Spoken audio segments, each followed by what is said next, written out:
for it.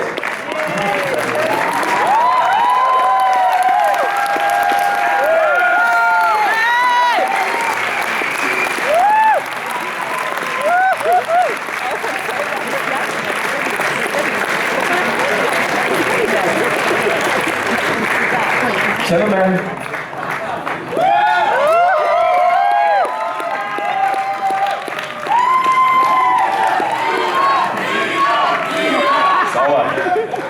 Ja, also ich darf euch im Namen der Escort Elite Entertainment Group herzlich willkommen heißen zu diesem Sonderscreening von Oasis Supersonic.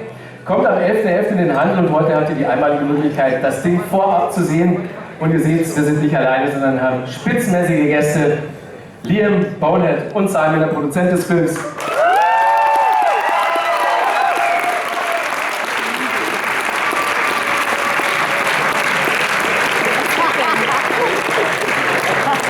Welcome, gentlemen. Good to have you on stage. Well, thank you very much for this film and this emotional roller coaster ride. And it reminded me of one of the best years in my life. So was it the same for you? No, stop me there. What is this music in the background?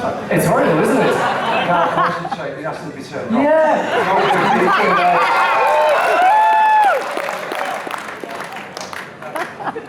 Turn it off, then we can have a proper. There you go. Okay. So yeah, best years in my life. Same for you? Best years of my life, yeah, for sure.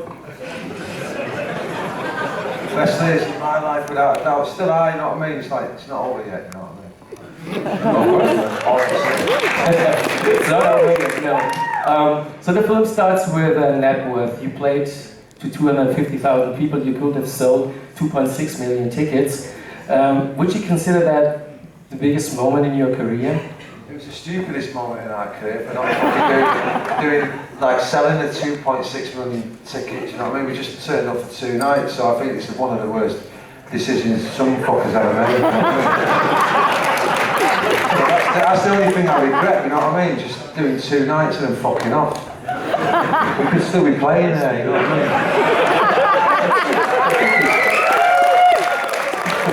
Bad management. But yeah, it was alright though for the 2 nights. I had a good time. Was it like after the show? Did some of you think that it couldn't get any bigger? Let's call it quits here. It could have gone bigger. We could have done 2 weeks. Like I said, we could have been here now, you know, still doing it. We could have done. Who made that decision? I think Liam thought we were only doing 1 night anyway. Yeah, I only brought poles for 1 night. But I had to borrow someone's jumper the next night. But we went down and listed him on that woolly jumper. But you know what? It's like, you know, what was the question? Yeah, I think you Bonehead said also in an interview. In retrospect, maybe we should have split up at this point. To be fair, to be honest with Bonehead, I think it's in hindsight, it would have been nice to be like, just go, look, put the cherry on the top, you know what I mean, and that's it. What he meant was, I think, I'm not speaking for him, but I obviously am. It's like, you know, shit, you know, it's nice to go out at the top and that, but life doesn't work like that, you know what I mean? It's just... It's not bad that... See, I've been asked this question 20 times today. It's like, Bonehead, you said you should have gone out after Nebworth, you should have bowed down and said, look, we were Oasis, good night. And I did say that, but I said that in hindsight. I said that after 10 years after I left the band. I wasn't a member of that band when I said that. Right. You know, someone asked me that question and says, you know what, maybe.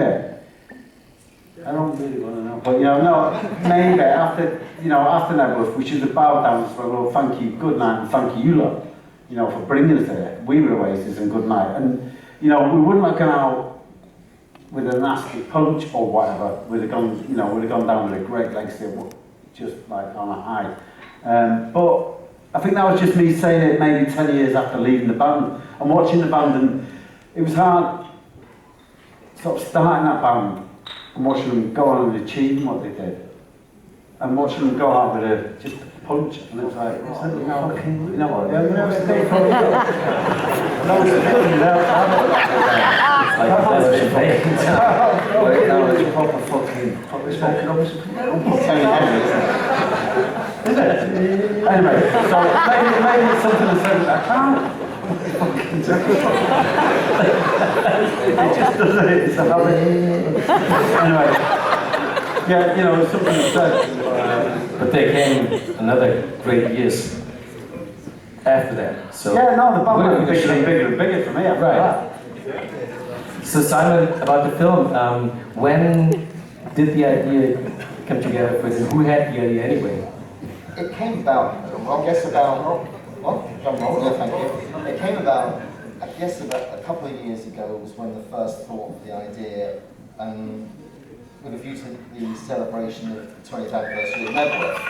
And what we thought, I think originally we thought maybe the idea was supposed to be like a TV thing, but I thought this was such a big story that let's elevate it and make it into a big cinema, theatrical feature, which is what it deserves. And kind of the first call that I made was to call James Gay-Reese, who had made Senna, because I felt that this was the sort of story that could be up there, you know, an international story and a powerful story.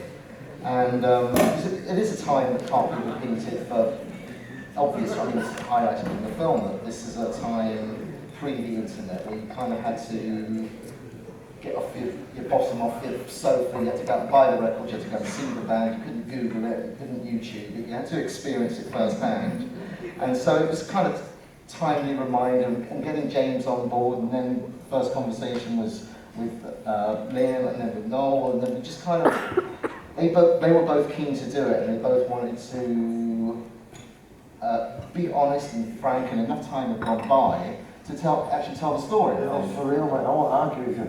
Yeah, because I remember when the first one, we did a lot of interviews, didn't we? And I remember and the first one with Matt, the director, and because they were audio only, you came out of that and went, it felt like I've been in therapy. Yeah, it was like that.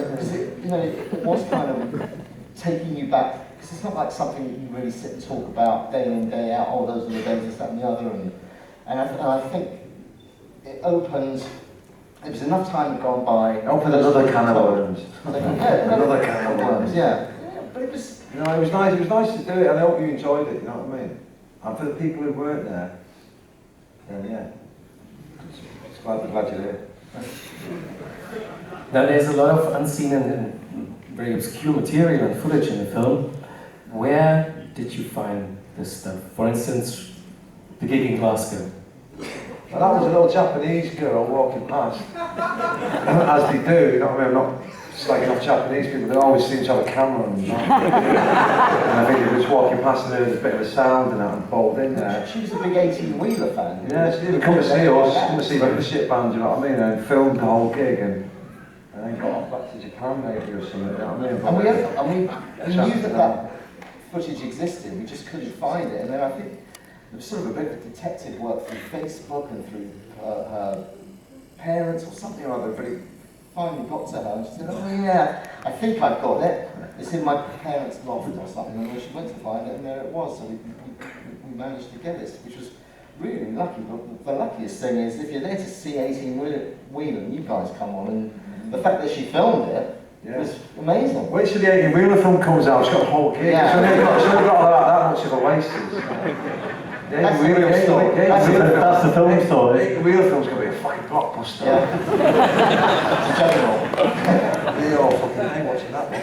Also really weird, this recorded phone call of Al McGee. Yeah, you see, now we've got Simon on stage. How the fuck did you do that? Right. Did you get him in? Did you get him in like 20 years later and go, right, recreate the call? No, or were they weird and just went, alright, Alan, I'm going to call you in a minute, but put your tape recorder on and we'll take it just in case to make a film.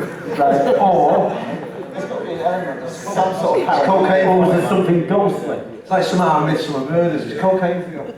So it's killing us, so complete over to you. We went initially with the management company, they had boxes and boxes of tapes, and one of the tapes happened to be this saxophone tape. Bollocks. But why anyone would have recorded it in the first place? Nobody had the means to tape it. How would you do that? No, I think it's like, you know when you've got your answer phone, and you pick up, and it still carries on recording. Back in the old days. Really? That's exactly what it was. Yeah. Yeah, but you delete that, don't you? Or do you save it for a rainy No day? idea. I mean, If you don't remember, don't you? Well, let's go. We'll deal with this outside. Yeah, we'll have you later. that's my story. I'm sticking to. Good though, I like it. I just thought he was paranoid at that time. I don't know. Oh, that's pure paranoia. That's like Putin and fucking. And that's like Putin and fucking. Who's the other bird in America? What's she called? Hillary Clinton. That's Putin and Hillary Clinton right there. Marcus being Putin and fucking Hillary Clinton being fucking McGee. You know what I mean? That's like this fucking. It's like. I thought you were meant to be having fun, you dickhead. You know what I mean? We're out grafting. You're all recording each other. Just in case that fucking Scottish person or the Welsh bastard fucking... It's like, come on, mate, you know what I mean? Paranoia, mate, for you. You know what I mean? And it's funny how McGee's got a lot to say about it, because he was in bed fucking getting grapes fucking put in his mouth, you know what I mean? And mannequin, you know, having his feet fucking up, you know what I mean? All the people who like, were there, weren't there, you know what I mean? So he's got an opinion about it. He's having fucking face peel on, you know what I mean? He was never there. But he's got a lot to say about it. So, you obviously spoke to Noel. there.